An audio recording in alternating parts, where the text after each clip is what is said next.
فرزند زہرا یہ حالات برے ہیں۔ کاشانۂ بصیرت ایک ایسا مکمل یوٹیوب چینل جس پر محروم بصارت کے لیے بالخصوص اور تمام افراد کے لیے بالعموم سینکڑوں کی تعداد میں اسلامی کتب دستیاب ہیں۔ لہذا گزارش ہے کہ آپ اپنی ذمہ داری نبھاتے ہوئے کاشانۂ بصیرت کو سبسکرائب کرنے کے ساتھ ساتھ بیل آئیکن کو پریس کیجیے تاکہ آپ علم کے حصول کے ساتھ ساتھ مذہب اہل بیت کی اشاعت میں بھی اہم کردار ادا کرتے رہیں۔ کاشانۂ بصیرت، کاشانۂ بصیرت، کاشانۂ بصیرت۔ فرزند زہرا یہ حالات برے ہیں۔ السلام علیکم ورحمۃ اللہ وبرکاتہ۔ سامعین، آپ سماعت فرما رہے ہیں علامہ طالب جوہری صاحب کی کتاب حدیث کربلا۔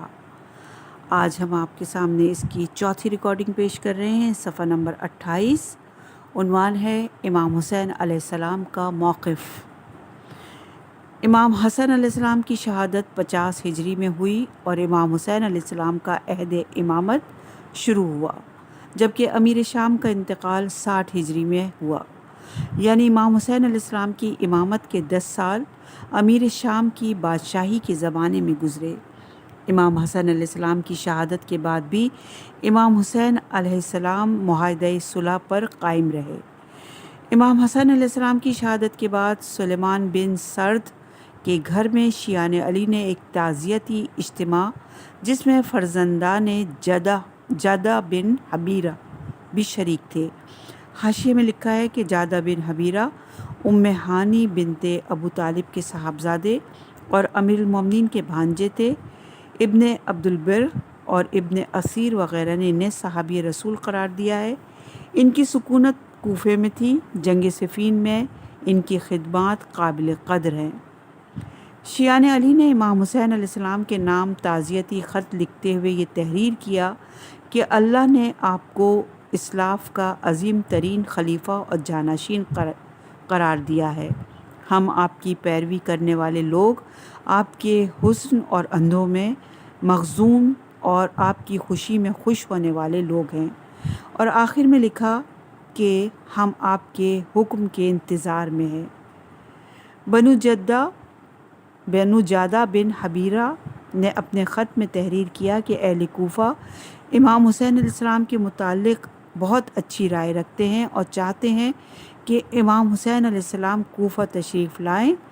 یہ بھی لکھا کہ انہوں نے ان انصار اور اعوان سے ملاقات بھی کی ہے جن کے قول و فعل پر اعتبار کیا جا سکتا ہے۔ یہ لوگ دشمن کے سخت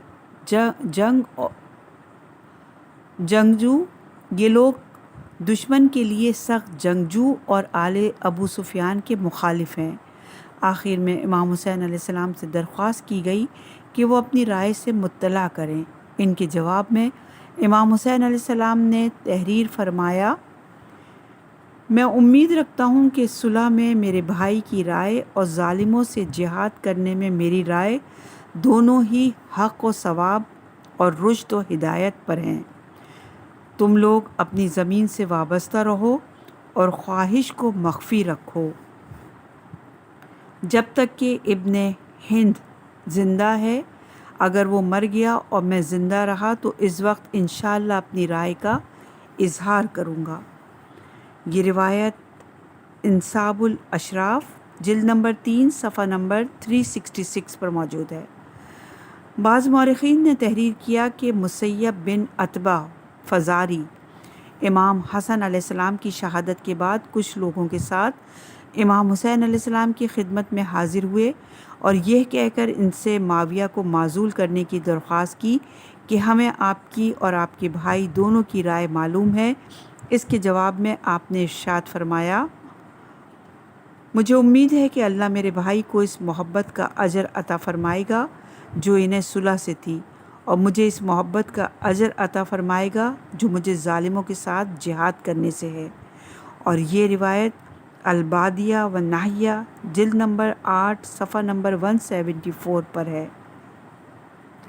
جب امام حسین علیہ السلام کے پاس عراق اور حجاز کے اشراف اور اکابر کی آمد و رفت زیادہ ہوئی اور انہوں نے امام حسین علیہ السلام کو اپنی مدد اور معاونت کا یقین دلانا شروع کیا، تو ایک دن عمرو بن عثمان بن عفان نے والی مدینہ مروان بن حکم سے اس کی شکایت کی اور کہا کہ اگر اسے نہ روکا گیا تو تم لوگوں کو سخت پریشانیوں کے دن دیکھنے نصیب ہوں گے۔ مروان نے خط لکھ کر امیر شام کو مطلع کیا۔ امیر شام نے جواب میں لکھا کہ جب تک حسین میرے مقابل پر نہیں آتے اور اپنی دشمنی کو ظاہر نہیں کرتے ان سے کوئی تعرض نہ کرو، البتہ ان کی نگرانی کرتے رہو۔ یہ روایت بھی انصاب الاشراف جلد نمبر 3 صفحہ نمبر 367 پر ہے۔ پھر ایک وقت وہ آیا جب مروان کی جگہ آنے والے ولید بن عتبہ نے اہل عراق کو امام حسین علیہ السلام کی ملاقات سے روک دیا، تو امام حسین علیہ السلام نے اس سے ارشاد فرمایا، اے اپنے نفس پر ظلم کرنے والے اور اپنے رب کو عصیان کرنے والے، تم کیوں میرے اور ان لوگوں کے درمیان حائل ہوتے ہو جو میرے حق کو پہچانتے ہیں جسے تم اور تمہارا چچا نہیں پہچانتے؟ اس نے جواب میں جو کچھ امام حسین علیہ السلام سے کہا اس میں یہ بھی تھا کہ جب تک آپ کا ہاتھ نہیں اٹھتا اس وقت تک آپ کی زبان کی خطا معاف ہے۔ یہ روایت بھی انصاب الاشراف جلد نمبر 3 صفحہ نمبر 369 پر موجود ہے۔ عنوان ہے امیر شام کا خط اور جواب، صفحہ نمبر 30۔ اگر ہم اس عہد کے شامی اور علوی کرداروں پر بحث اور تمہیز شروع کریں تو اسے منطقی طور پر بعد رسول کے ابتدائی ترین ایام سے شروع کرنا ہوگا، جو ایک پوری کتاب کا متقاضی ہے، اور ہم اپنے موضوع خاص سے دور جا پڑیں گے۔ لہٰذا اس بحث کو مختصر کرتے ہوئے امیر شام کا ایک خط اور امام حسین علیہ السلام کا جواب تحریر کرنا چاہتے ہیں۔ اس سے قبل ہم ایک خط جائز کے باب المفارات کی شرح انکشاف حقیقت سے لفظوں کی تھوڑی سی تبدیلی کے ساتھ نقل کر رہے ہیں کہ مروان نے ولی عہدی یزید کے متعلق امام حسین علیہ السلام کی نسبت معاویہ کو خط لکھ کر اطلاع دی کہ آپ کو معلوم ہو کہ عمرو بن عثمان نے مجھے خبر دی ہے کہ اہل عراق اور سرداران حجاز کی ایک جماعت کی آمد و رفت حسین بن علی کی خدمت میں بہت پائی جاتی ہے۔ وہ یعنی عمرو بن عثمان کہتا تھا کہ میں ان کے خروج کرنے سے مطمئن نہیں ہوں۔ میں نے اس معاملے کی تحقیقات کی تو معلوم ہوا کہ وہ ان دنوں تو خلافت کا ارادہ نہیں رکھتے، مگر ہاں آپ کے بعد جو خلافت پر متمکن ہوگا اس کی طرف سے مجھے اطمینان نہیں ہے۔ اس بارے میں جو آپ کی رائے ہو اس سے مطلع فرمائیے، والسلام۔ یہ روایت انکشاف حقیقت صفحہ نمبر 118 نظامی پریس لکھنؤ میں شائع ہوئی۔ اس کو پڑھ کر امیر شام نے امام حسین کو خط لکھا کہ مجھے تمہاری طرف سے کچھ خبریں ملی ہیں، اگر یہ صحیح ہے تو مجھے تم سے اس کی توقع نہیں، اور اگر غلط ہے تو تمہیں ان چیزوں سے دور ہی رہنا چاہیے۔ لہٰذا تم نے اپنی حیثیت کی رعایت کی اور اللہ کے عہد و پیمان پر قائم رہے۔ لہٰذا کوئی ایسا کام نہ کرو جو مجھے روابط قطع کرنے پر اور تمہارے ساتھ سخت اور برا سلوک کرنے پر آمادہ کرے، اور اگر تم میرا انکار کرو گے تو میں بھی تمہارا انکار کروں گا۔ پس اے حسین، مسلمانوں میں اختلاف پیدا کرنے سے ڈرو اور انہیں فتنوں میں گرفتار کرنے سے پرہیز کرو۔ اس خط کے جواب میں امام حسین علیہ السلام نے تحریر فرمایا، اما بعد مجھے تمہارا خط ملا جس میں تم نے یہ ذکر کیا کہ میری طرف سے تمہیں کچھ خبریں موصول ہوئی ہیں جو تمہیں ناپسند ہیں، اور تمہارے خیال میں مجھے ان سے دور رہنا چاہیے۔ یقیناً نیکیوں کی طرف اللہ ہی ہدایت کرتا ہے اور توفیق دیتا ہے۔ یہ جو تم نے لکھا کہ کچھ باتیں میرے بارے میں تمہیں بتلائی گئی ہیں تو یہ خوش آمدی اور چغل خور لوگ ہیں، اور یہ گمراہ لوگ جھوٹے ہیں جو نہ تم سے جنگ کا ارادہ رکھتا ہوں نہ مخالفت اور مخاصمت کا، لیکن اس طرق مخاصمت اور جنگ میں اللہ سے خائف ہوں، اور تمہیں اور تمہارے ظالم دوستوں کو چھوڑ دینے کا کوئی عذر بھی نہیں ہے۔ کیا تم حجر بن عدی کندی اور ان کے ساتھیوں کے قاتل نہیں ہو جو نمازی اور عبادت گزار تھے؟ یہ لوگ ظلم کے منکر تھے، بدعت کو گناہ عظیم سمجھتے تھے، امر بالمعروف اور نہی عن المنکر کیا کرتے تھے، اور اللہ کی راہ میں کسی ملامت کرنے والے سے خوف زدہ نہیں تھے۔ تم نے انہیں ظلم و ستم سے قتل کر دیا، حالانکہ تم نے شدید قسمیں بھی کھائی تھیں، جو مضبوط عہد بھی باندھے تھے۔ یہ تم نے اس لیے کیا کہ تم نے اللہ پر جرأت کی اور اس کے عہد کا استخفاف کیا۔ کیا تم عمرو بن حمق خزائی صحابی رسول کے قاتل نہیں ہو؟ وہ عبد صالح کے عبادت نے ان کی طاقت زائل کر دی تھی کہ ان کا جسم لاغر اور ان کا رنگ زرد ہو گیا تھا۔ تم نے انہیں قتل کر دیا، حالانکہ تم نے انہیں ایسی مستحکم اور مضبوط امان دی تھی کہ اگر وحشی جانوروں کو ایسا یقین دلایا جاتا تو وہ مطمئن ہو کر پہاڑوں سے نیچے اتر آتے۔ کیا تم نے یہ دعویٰ نہیں کیا کہ زیاد بن سمیہ تمہارے باپ کا بیٹا ہے، حالانکہ وہ عبید ثقفی کے بستر پر پیدا ہوا تھا؟ اور رسول اللہ صلی اللہ علیہ وآلہ وسلم کا یہ ارشاد کہ لڑکا اس کا ہے جس کے بستر پر پیدا ہوا ہو، اور بدکار کے لیے پتھر ہے۔ تم نے سنت رسول جان بوجھ کر ترک کیا، اور تم نے اللہ کی ہدایت کو پس پش ڈال کر اپنی خواہش نفس کی پیروی کی۔ پھر تم نے زیاد کو مسلمانوں پر مسلط کر دیا کہ وہ انہیں قتل کرے، ان کے ہاتھ پاؤں قطع کرے، ان کی آنکھیں نکال لے، ور کے درختوں پر انہیں سولی چڑھا دے، گویا تم اس امت سے نہیں تھے اور ان لوگوں کا تم سے کوئی تعلق ہی نہیں تھا۔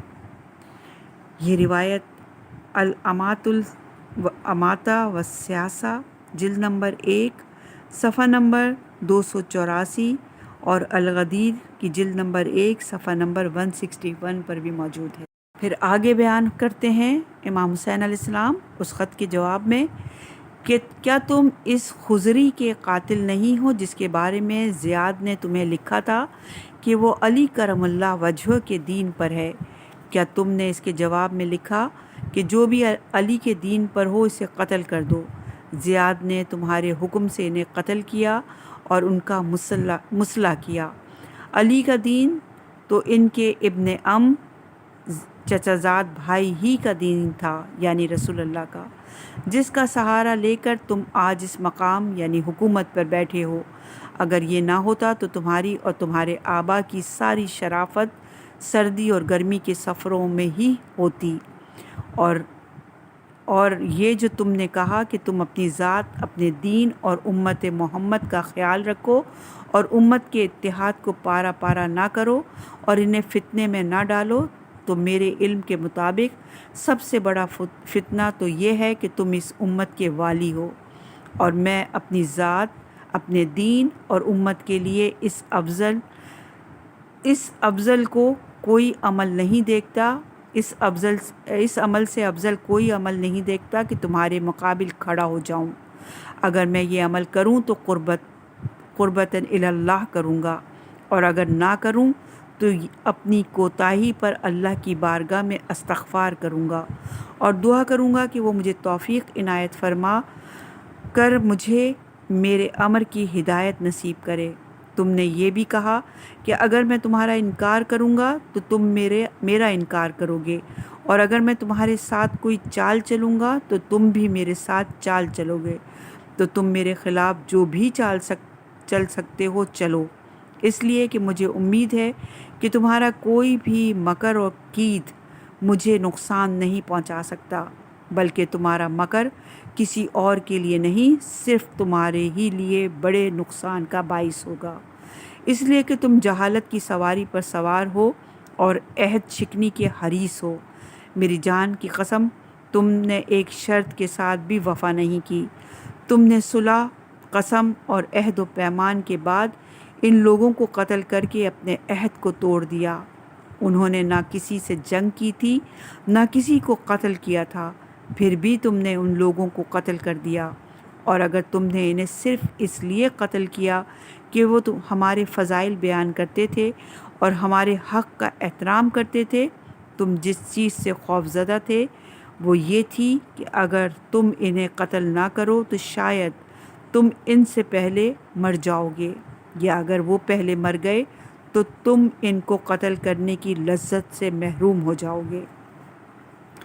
پس تمہیں قصاص کی بشارت مبارک ہو اور حساب قیامت پر یقین رکھو، اور یہ جان لو کہ اللہ کی ایک کتاب ہے جو کسی چھوٹی یا بڑی چیز کو نہیں چھوڑتی مگر یہ کہ اس کا احاطہ کرتی ہے، اور اللہ تمہاری اس بات کو فراموش نہیں کرے گا کہ تم بدگمانی پر لوگوں کو پکڑتے ہو اور دوستان خدا کو صرف تہمت پر قتل کر دیتے ہو، اور انہیں ان کے گھروں سے نکال کر دور دراز بھیج دیتے ہو، اور اپنے بیٹے کے لیے لوگوں سے بیعت لیتے ہو جو شراب خور اور کتوں سے کھیلنے والا جوان ہے۔ میں تو تمہارے بارے میں صرف یہ دیکھ رہا ہوں کہ تم نے اپنے آپ کو خسارے میں ڈال دیا ہے، اپنے دین کو برباد کر دیا ہے اور اپنی رعایا کو دھوکہ دے رہے ہو، اور تم نے ایک بے عقل جاہل کی بات پر کان دھرا ہے، اور تم نے متقی اور پرہیزگار کو ڈرایا ہے۔ عنوان ہے نشر فضائل، صفحہ نمبر 35۔ یہ تاریخ مسلمین کے سینکڑوں حوالوں میں سے چند تھے جنہیں سپرد قلم کیا گیا۔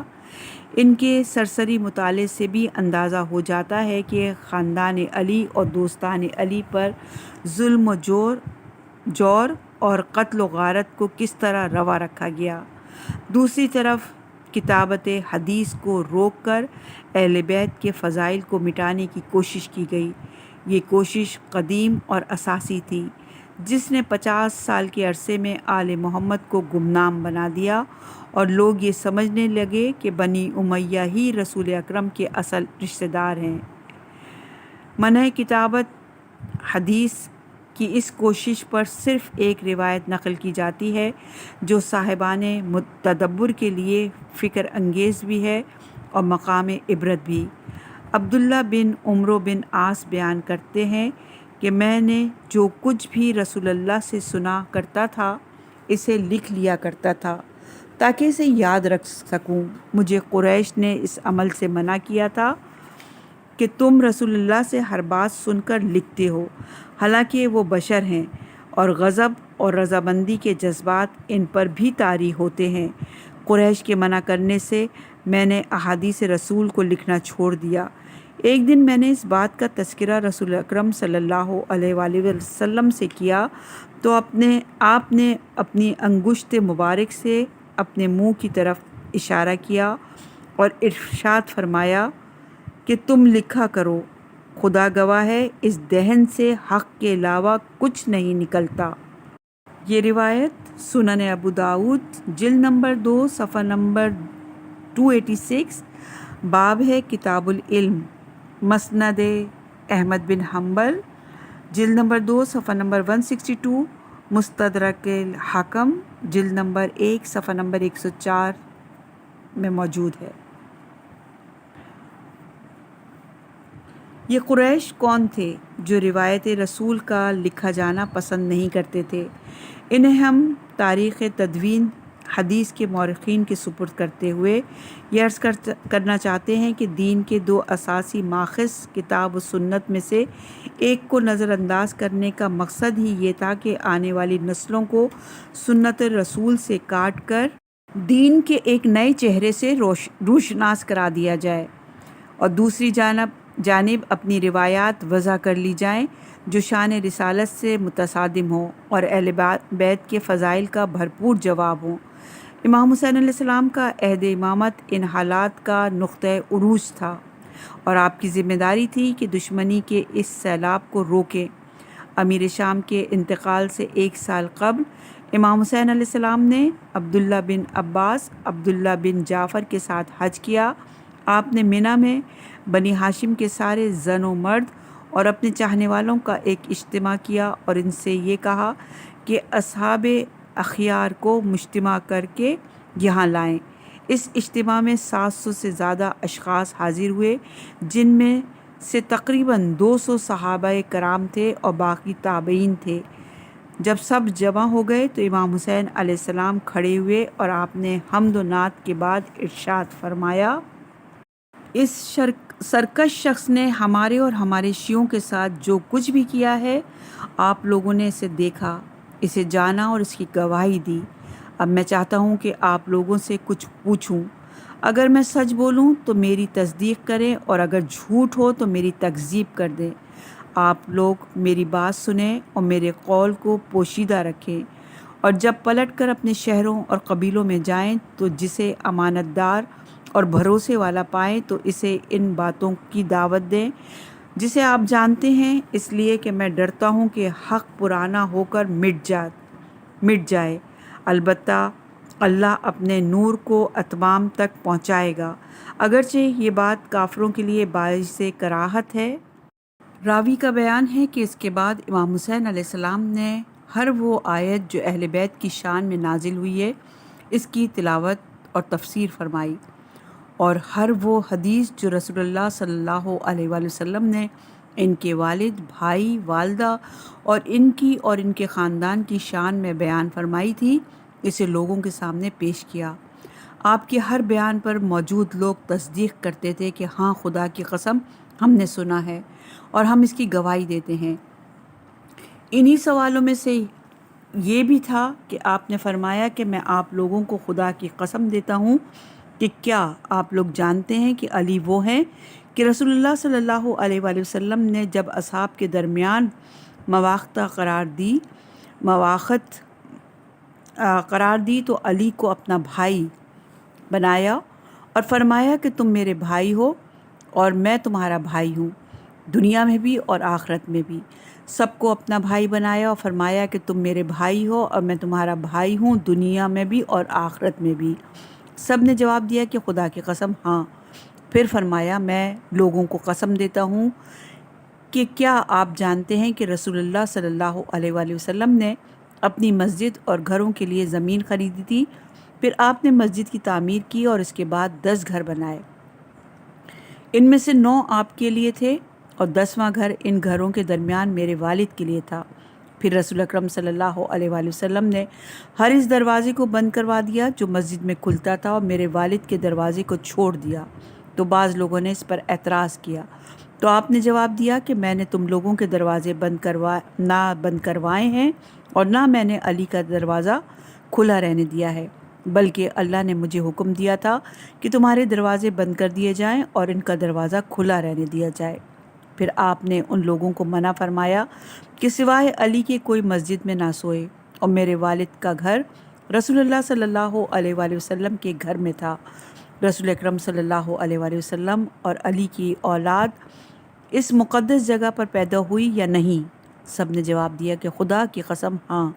پھر فرمایا کہ آپ لوگوں کو قسم دیتا ہوں، کیا آپ جانتے ہیں کہ عمر بن خطاب نے خواہش کی تھی کہ رسول اکرم صلی اللہ علیہ وآلہ وسلم مسجد میں 2 آنکھوں کے برابر کھڑکی کھولنے کی اجازت دے دیں؟ آپ نے انکار فرمایا اور خطبہ دیا کہ اللہ نے مجھے حکم دیا ہے کہ میں ایک پاک مسجد تعمیر کروں جس میں میرے علاوہ اور میرے بھائی اور اس کے بیٹوں کے علاوہ کوئی سکونت اختیار نہ کرے۔ سب نے جواب دیا، خدا کی قسم ہاں۔ میں آپ لوگوں کو قسم دیتا ہوں کہ کیا آپ جانتے ہیں کہ رسول اللہ نے جنگ تبوک میں علی سے فرمایا کہ تمہاری نسبت مجھ سے وہی ہے جو ہارون کو موسیٰ سے تھی، اور تم میرے بعد ہر مومن کے ولی ہو؟ سب نے جواب دیا، خدا کی قسم ہاں۔ پھر فرمایا، میں آپ لوگوں کو قسم دیتا ہوں کہ کیا آپ جانتے ہیں کہ رسول اللہ صلی اللہ علیہ وآلہ وسلم نے نجران کے عیسائیوں کو مباہلے کی دعوت دی تو اپنے ساتھ سوائے ان یعنی علی کے اور ان کی زوجہ کے اور ان کے 2 بیٹوں کے علاوہ کسی کو اپنے ساتھ نہیں لے کے گئے؟ سب نے جواب دیا، خدا کی قسم ہاں۔ میں آپ لوگوں کو قسم دیتا ہوں کہ آپ جانتے ہیں کہ خیبر کے دن رسول اللہ نے انہیں علم دیا اور پھر ارشاد فرمایا کہ میں اسے اس شخص کو یہ علم اس شخص کے ہاتھ میں دے رہا ہوں کہ خدا اور رسول اس سے محبت کرتا ہے اور وہ خدا اور رسول سے محبت کرتا ہے، وہ بڑھ بڑھ کر حملہ کرنے والا اور فرار نہیں ہے۔ پس اللہ نے اس کے ہاتھ سے خیبر کو فتح کروا دیا۔ سب نے جواب دیا، خدا کی قسم ہاں۔ کیا آپ جانتے ہیں کہ رسول اللہ صلی اللہ علیہ وآلہ وسلم نے سورہ برات دے کر انہیں بھیجا تھا اور فرمایا تھا کہ اس کی تبلیغ کوئی نہ کرے گا سوائے میرے یا اس مرد کے جو مجھ سے ہے؟ سب نے جواب دیا، خدا کی قسم ہاں۔ کیا آپ جانتے ہیں کہ رسول اللہ صلی اللہ علیہ وآلہ وسلم نے اپنی ہر مشکل و پریشانی میں علی ہی کو بھیجا؟ انہیں علی پر ہی بھروسہ تھا اور آپ نے کبھی انہیں نام لے کر نہیں بلایا بلکہ اسے انہیں برادر کہا۔ سب نے جواب دیا، خدا کی قسم ہاں۔ آپ لوگوں کو قسم دیتا ہوں، کیا آپ جانتے ہیں کہ رسول اللہ صلی اللہ علیہ وآلہ وسلم ان کے اور جعفر اور زید کے درمیان فیصلہ فرمایا تو ان سے کہا کہ اے علی، تم مجھ سے ہو اور میں تم سے ہوں، اور تم میرے بعد ہر مومن کے ولی ہو۔ سب نے جواب دیا، خدا کی قسم ہاں۔ میں آپ لوگوں کو قسم دیتا ہوں کہ کیا آپ جانتے ہیں کہ رسول اللہ صلی اللہ علیہ وآلہ وسلم ہر روز اور ہر شب میں ان سے خصوصی ملاقات اور گفتگو فرماتے تھے، اور جب رسول اللہ صلی اللہ علیہ وآلہ وسلم سے سوال کرتے تو آپ عطا فرماتے تھے، اور جب وہ خاموش رہتے تھے تو آپ ان سے باتوں کی ابتدا فرماتے تھے۔ سب نے جواب دیا، خدا کی قسم ہاں۔ میں آپ لوگوں کو قسم دیتا ہوں کہ کیا آپ جانتے ہیں کہ رسول اللہ صلی اللہ علیہ وآلہ وسلم نے انہیں جعفر اور حمزہ پر فضیلت دی تھی، جبکہ بی بی فاطمہ الزہرا سلام اللہ علیہا سے فرمایا تھا کہ میں نے تمہاری شادی اپنے اہل بیت میں سب سے بہتر شخص سے کی ہے، جو اسلام میں سب سے پہلا اور علم میں سب سے بڑا ہے۔ سب نے جواب دیا، خدا کی قسم ہاں۔ میں آپ لوگوں کو قسم دیتا ہوں کہ کیا آپ جانتے ہیں کہ رسول اللہ صلی اللہ علیہ وآلہ وسلم نے فرمایا کہ میں اولاد آدم کا سردار ہوں، اور میرے بھائی علی عرب کے سردار ہیں، اور فاطمہ اہل جنت کی عورتوں کی سردار ہیں، اور حسن اور حسین جنت کے جوانوں کے سردار ہیں۔ سب نے جواب دیا، خدا کی قسم ہاں۔ پھر کہا، میں آپ لوگوں کو قسم دیتا ہوں کہ آپ جانتے ہیں کہ رسول اللہ صلی اللہ علیہ وآلہ وسلم نے علی کو اپنے غسل کا حکم دیا اور انہیں بتا دیا کہ اس میں جبرائیل ان کی مدد کریں گے۔ سب نے جواب دیا، خدا کی قسم ہاں۔ میں آپ لوگوں کو قسم دیتا ہوں کہ کیا آپ لوگ جانتے ہیں کہ رسول اللہ صلی اللہ علیہ وآلہ وسلم نے اپنے آخری خطبے میں ارشاد فرمایا تھا کہ میں نے تم میں دو گراں قدر چیزیں چھوڑی ہیں، اللہ کی کتاب اور میری اہل بیت، ان سے تمسک اختیار کرو تو کبھی گمراہ نہ ہوگے۔ سب نے جواب دیا، خدا کی قسم ہاں۔ اس طرح اس اجتماع میں امام حسین علیہ السلام نے ان ساری آیات کی تلاوت کی جو علی اور ان کے خاندان کے بارے میں نازل ہوئیں، اور وہ ساری روایات بیان فرمائیں جو اس سلسلے میں رسول اکرم صلی اللہ علیہ وآلہ وسلم سے وارد ہوئیں، اور حاضرین کو قسم دے کر پوچھا کہ کیا تم نے انہیں سنا ہے اور گواہ ہو؟ جواب میں صحابہ کرام نے ہاں خدا کی قسم ہم نے سنا ہے، اور تابعین نے کہا کہ ہاں ہمارے فلاں فلاں مورد وثوق لوگوں نے ہم سے بیان کیا ہے۔ پھر آپ نے انہیں قسم دی کہ کیا انہوں نے رسول اکرم صلی اللہ علیہ وآلہ وسلم سے سنا ہے؟ آپ نے فرمایا، جو شخص یہ گمان کرے کہ وہ مجھ سے محبت کرتا ہے اور علی کا دشمن وہ جھوٹا ہے۔ ایسا نہیں ہو سکتا کہ کوئی شخص مجھ سے محبت رکھے اور علی سے دشمنی کرے۔ یہ سن کر ایک شخص نے پوچھا کہ یا رسول اللہ صلی اللہ علیہ وآلہ وسلم، یہ کیسے؟ آپ نے فرمایا، اس لیے کہ وہ مجھ سے ہے اور میں اس سے ہوں۔ جس نے اس سے محبت کی اس نے مجھ سے محبت کی، اور جس نے مجھ سے محبت کی اس نے اللہ سے محبت کی، اور جس نے اس سے دشمنی کی اس نے مجھ سے دشمنی کی، اور جس نے مجھ سے دشمنی کی اس نے اللہ سے دشمنی کی۔ سب نے جواب میں کہا، ہاں خدا کی قسم ہم نے یہ بھی سنا ہے۔ پھر اس کے بعد اجتماع برخاست ہو گیا۔